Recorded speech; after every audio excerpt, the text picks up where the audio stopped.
Halo Infinite is the first game on the Xbox Series with native Dolby Vision support. The main question today is, how good is it?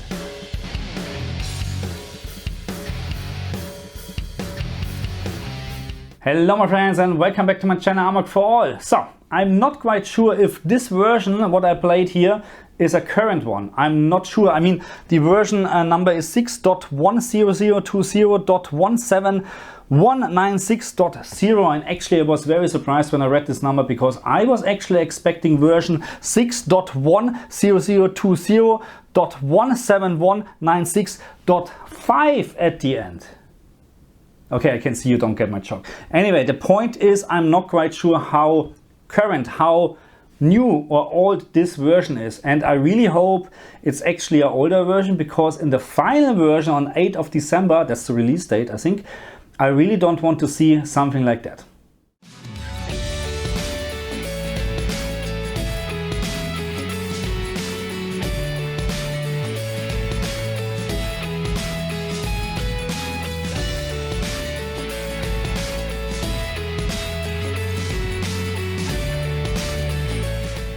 The only time when I noticed black level rays in this game so far was when I watched this video sequence, and yeah, something terrible went wrong when they recorded or mastered this. But anyway, so I haven't seen or I haven't noticed black level rays in HDR10 or in Dolby Vision during gameplay sequences, loading screens or whatsoever.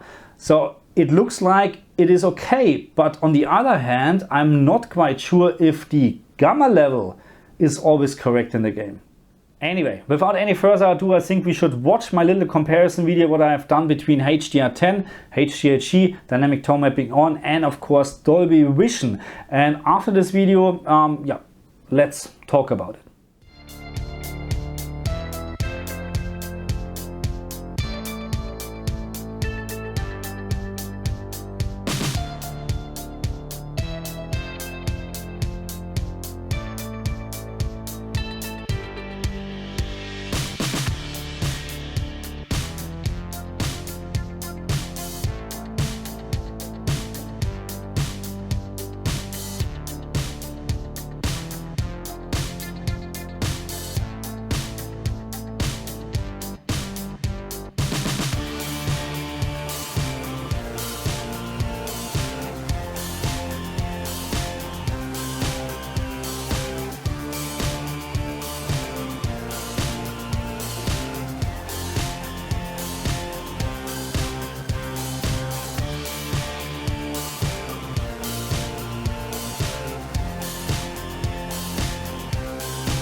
Okay, so after you watch the video, what is your opinion? And I'm going to tell you my opinion, of course, as well. So I will make it very quick. I was expecting more in terms of HDR in general from this game. So this game is not really the best showcase to show HDR on your TV or Dolby Vision. Okay, I'm talking about HDR in general at the moment, not HDR versus Dolby Vision at the moment. But HDR in this game is not the best so far what I've seen. I mean, no one has played the campaign, or I haven't played the campaign so far, so I'm not quite sure what I can expect. Just give me a second, you little... oh shit. You little... come on, really? Yes. Okay, where was... oh yeah. Why has he... okay, anyway, I need to tell you something. Okay, anyway, I was expecting more in terms of HDR. When we now talking about HDR10 and or versus Dolby Vision, then I would actually like to talk about HGiG versus Dolby Vision, because dynamic tone mapping on, as you may have seen in the video, tends to overblown or actually yeah, a lot of very, very bright details getting lost when you use dynamic tone mapping on. That's my guy. So, and that's why I like to talk about HGiG versus Dolby Vision. And what I have to say is I like both modes, to be very, very honest. And there's a very quick actually recommendation. If you like to have the highest peak brightness, then you have to go with HDR10 and HGiG. If you like to have the best details in bright objects, then you have to go with Dolby Vision, because this is the big advantage from Dolby Vision. It shows you a lot more details in very bright objects. Round one lost. Why? I killed one. How can we lose? Anyway, so Dolby Vision shows you more details in very bright objects, but we need to stop very bright objects. We need to talk about this, because the maximum peak brightness is in HDR10 way higher than in Dolby Vision. Watch this.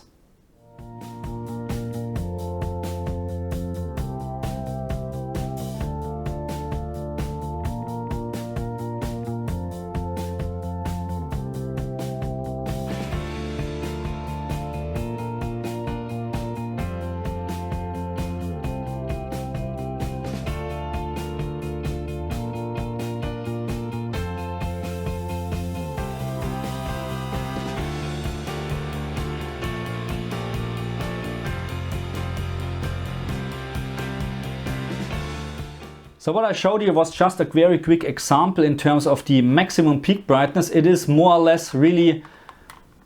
oh shit, this was wrong. Where did... oh. It is more or less really the same all the time. When I compared the maximum peak brightness from HDR10, especially HGiG and Dolby Vision, it was always lower and sometimes much lower in Dolby Vision. But of course I can understand why, because with Dolby Vision we're talking about dynamic metadata which comes from the console and goes to the TV, and the TV is doing what the console is telling him. So just very quick explanation. Dolby Vision is working really with dynamic metadata, which means every scene, every frame contains information about Dolby Vision, okay, how bright it is, how the saturation, contrast, whatsoever, okay, all this stuff. So, and how this is working is actually the console and the TV are talking to each other, and now the game, let's say like this, the game knows exactly what this TV is capable of and will, of course, tell the TV, hey, look, now we're getting this scene, I like to have a very bright object here. I know you can maximum do 700 candela, but I like to have also here nice shadow details, so what can we do? And then the figuring this to, you know, it's a little bit faster than I'm explaining, because it's actually real time, as you see. And by the way, there's no input lag whatsoever, so I'm not noticing anything in terms of input lag. But anyway, let me just kill this guy here quickly. Come on, why? Oh, come on, just reload. Yeah.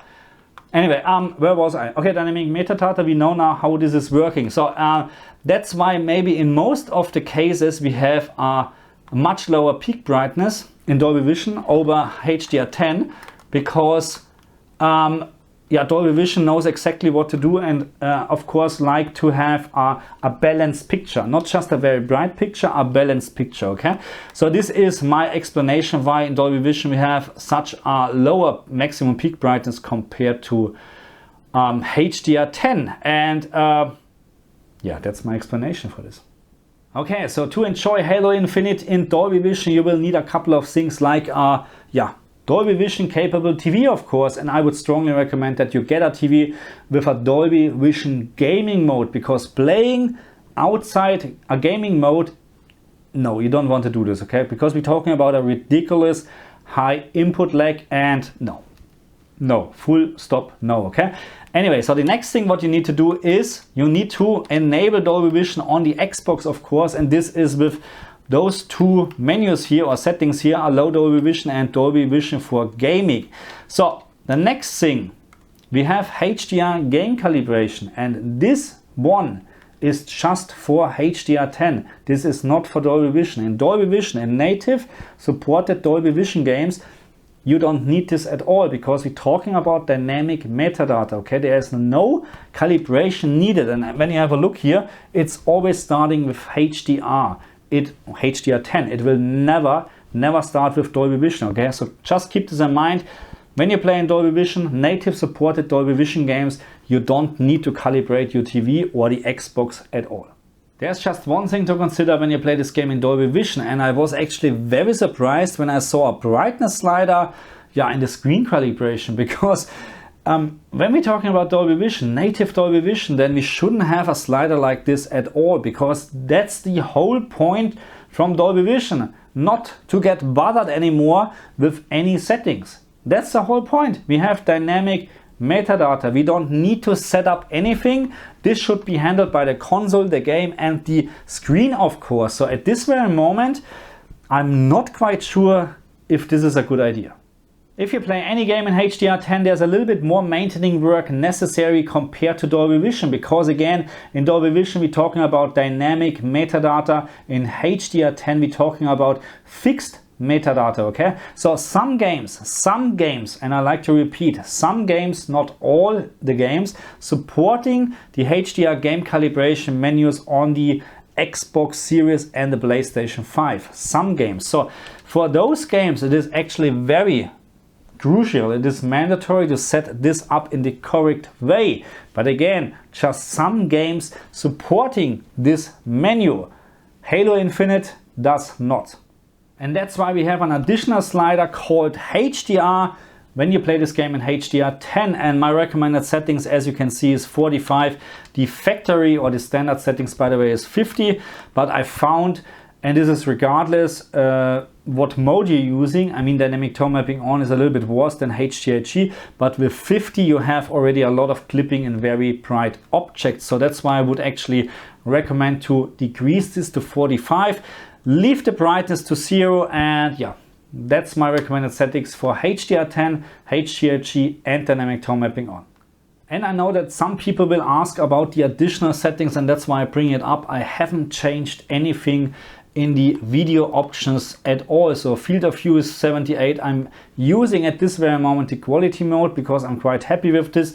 I have played, of course, a little bit in the performance mode, which is quite nice, but at the moment I stick to the quality mode.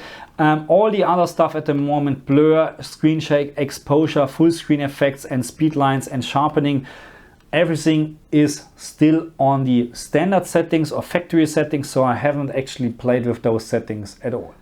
Okay, my friends, that's it already for this video, and while we're waiting till this map is loaded, I was actually expecting a little bit more. I told you already I was expecting more in terms of HDR in general, not just Dolby Vision, you know what I mean? I'm a little bit disappointed from Dolby Vision as well, because I saw already how native Dolby Vision can look like, and this was in Mass Effect Andromeda on the PC, because this game also supports native Dolby Vision, and I made a video about this, and the difference between Dolby Vision and HDR10 was big. I mean, don't get me wrong, the difference here is also very, very big, but I was actually expecting at least the same maximum peak brightness in Dolby Vision as in HDR10, HGiG, but I get it that to have Dolby Vision working, or how Dolby Vision is actually working, that means we don't have always the same peak brightness. And again, I fully understand this. It is not about the maximum peak brightness. HDR, it's about details in the complete dynamic range, okay? So that means from very dark objects to very, very bright objects. And the higher our maximum peak brightness actually from our TV is, the higher or the higher actually, or the bigger the dynamic range is, of course, in terms of Dolby Vision or HDR. So this is why I am struggling a little bit at the moment to say, hey, Dolby Vision looks fantastic in this game, because in my opinion it does not in all the cases. Sometimes I really think, hey, HGiG looks so much better, but then on the other hand I have a different scenario or different map and I think, hey, Dolby Vision shows so much more details in this object at the moment. And I'm not even talking about bright objects or whatsoever. In general, sometimes you have a better shadow details, you know, sometimes you have more details or better textures, or really fine details in very bright objects. So it's really complete different sometimes, complete different. And this is why I'm a little bit struggling again to just recommend plain Dolby Vision, because it is not the best option in general. That's my opinion, because HGiG and HDR10 looks fantastic in my opinion. The same counts for Dolby Vision, but if you compare this, then you find, of course, very big differences. Why does this take so long actually? Anyway, I'm not quite sure what I should recommend. I mean, for the first native Dolby Vision game, it is okay, but it is not what I was expecting. But maybe my expectations were just too high. Maybe that's the problem. And still, oh, by the way, we have VRR flickering, okay, in Dolby Vision and in HDR10. I completely forgot this. I made a script, you know, but I forgot to tell this. We have heavily flickering VRR in this game, and I haven't touched actually the fine-tuned dark area settings in this game at all, because in my opinion it will not reduce this problem, because all what you do is actually you change the gamma, but all the brighter objects will still flicker, okay? So there's no point to do it, okay? Anyway, so what are we doing here? Why I'm waiting for getting, I don't know what's going on. Anyway, still no recommendation to use Dolby Vision. Just try it out, because if you're using a different TV like the C1, G1, maybe it's completely different. You know what I mean? I'm talking about my TV, the LG CX, and Dolby Vision is, in my opinion, an average experience in Halo Infinite. I really hope I'm pronouncing this in the right way. Anyway, so I will kill a couple of people now, and yeah, that's for this video today. I hope you had fun. Please make sure, if you're new to my channel, subscribe to my channel, leave me a like, and of course, if you'd like to support me, then buy me a coffee under my page, Amok for All. I would much appreciate it, okay? And in diesem Sinne, over and out. I see you guys next time.